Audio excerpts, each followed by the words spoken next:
ఏమన్నా బాగున్నారా? ఎప్పుడు ఆ చిలకడ దుంపని బాయిల్ చేసుకొని ఏం తింటారండి? ఈసారి చిలకడ దుంప స్వీట్స్ చేసుకోకూడదు, చాలా బాగుంటాయి. నేనైతే చేసేసుకున్నా, మరి ఎలా చేయాలో మీకు కూడా చూపించేస్తా పదండి. ముందైతే చిలకడ దుంపలు ఉన్నాయి కదా, వాటిని బాగా ఉడకపెట్టుకుని చిలకడ దుంపని తొక్క తీసి స్మాష్ చేసేసుకోండి.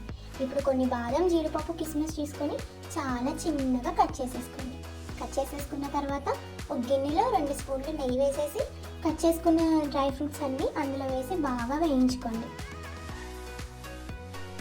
డ్రై ఫ్రూట్స్ అన్నీ లైట్ బ్రౌన్ కలర్ వచ్చేంత వరకు వేయించుకుంటే సరిపోతుంది. అవన్నీ వేగాక ఒక కప్పులో తీసుకొని పక్కన పెట్టేసుకోండి. ఇప్పుడు అదే నెయ్యిలో 1 కప్పు తురిమిన కొబ్బరి వేసుకొని బాగా కలుపుకోండి. బ్రౌన్ కలర్ వచ్చేంత వరకు వేయించుకోవాలి. ఇప్పుడు ఆ కొబ్బరిలో స్మాష్ చేసిన స్వీట్ పొటాటోస్ ఉన్నాయి కదా, అవి వేసేసి బాగా కలిపేయండి. బాగా మిక్స్ చేసిన తర్వాత అందులో 1.5 కప్ బెల్లం వేసి బాగా కలపాలి. బెల్లం డైరెక్ట్గా అన్న వేయచ్చు, లేదంటే బెల్లం పాకమన్నా వేయచ్చు. నేనైతే బెల్లం డైరెక్ట్గా వేసేసుకొని పొయ్యి సిమ్లో పెట్టుకొని బాగా కలుపుకున్నాను. మీకు అలా ఇబ్బంది అనిపిస్తే బెల్లం పాకం చేసుకొని అదే డైరెక్ట్గా వేసేసిన ప్రాబ్లం లేదు. ఇప్పుడు స్వీట్ పొటాటో హల్వా చేసేసుకుందామా? అయితే గిన్నె తీసేసుకొని అందులో 2 స్పూన్లు నెయ్యి వేసేసేయండి. నెయ్యి వేసేసుకున్న తర్వాత ఇంతకు ముందు ప్రిపేర్ చేసిన స్వీట్ పొటాటో స్మాష్డ్ ఉన్నాయి కదా, అవి అందులో వేసేసి బాగా కలిపేసుకోవాలి. ఇంకేముంది, డ్రై ఫ్రూట్స్ కూడా వేయించేసుకున్నాం, అవి కూడా వేసేసి బాగా కలిపేసి దించేయడమే. బాగా సర్వ్ చేసుకొని వేడివేడిగా తినేసేయండి. ఇప్పుడు నెంబర్ 2 రెసిపీ మోదిగలు. ఒక గిన్నెలో కొన్ని వాటర్ తీసుకోండి. వాటర్ కాగాక అందులో తురిమిన కొబ్బరి 1.5 కప్ వేసేయండి. అందులో 1.5 కప్ బెల్లం కూడా వేసేయండి. కొంచెం పించ్ ఆఫ్ సాల్ట్ వేసిన తర్వాత బాగా కలిపేసి బాయిల్ అయ్యేంత వరకు వేయండి. బాయిల్ అయిన తర్వాత కొంచెం నెయ్యి వేసి బాగా కలిపేశాక బియ్యం పిండి ఉంది కదా, ఒకేసారి వేసుకోకుండా కొంచెం వేసుకుంటూ కలపండి.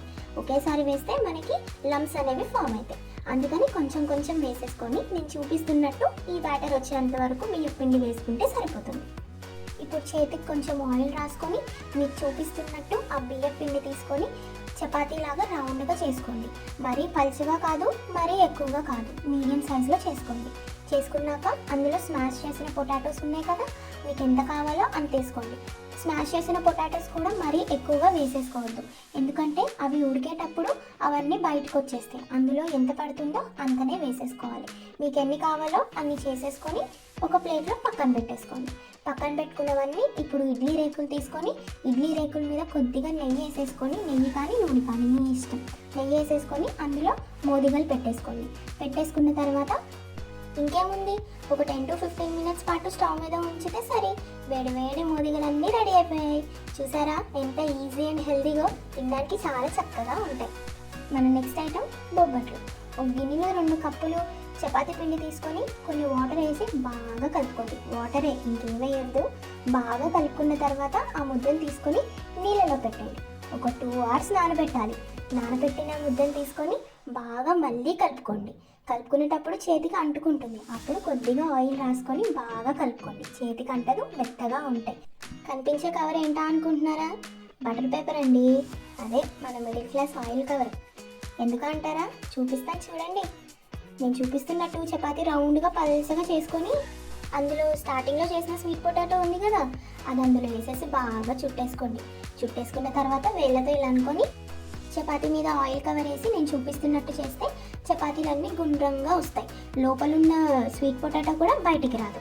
ఇప్పుడు దాన్ని ఏం చేయాలంటే ఒక ప్యాన్ వేసుకొని ప్యాన్లో కొద్దిగా నెయ్యి వేసుకొని కొద్దిగా వేడెక్కిన తర్వాత ఆ కవర్తో పలానా చపాతీ దాని మీద ట్రాన్స్ఫర్ చేసేయండి.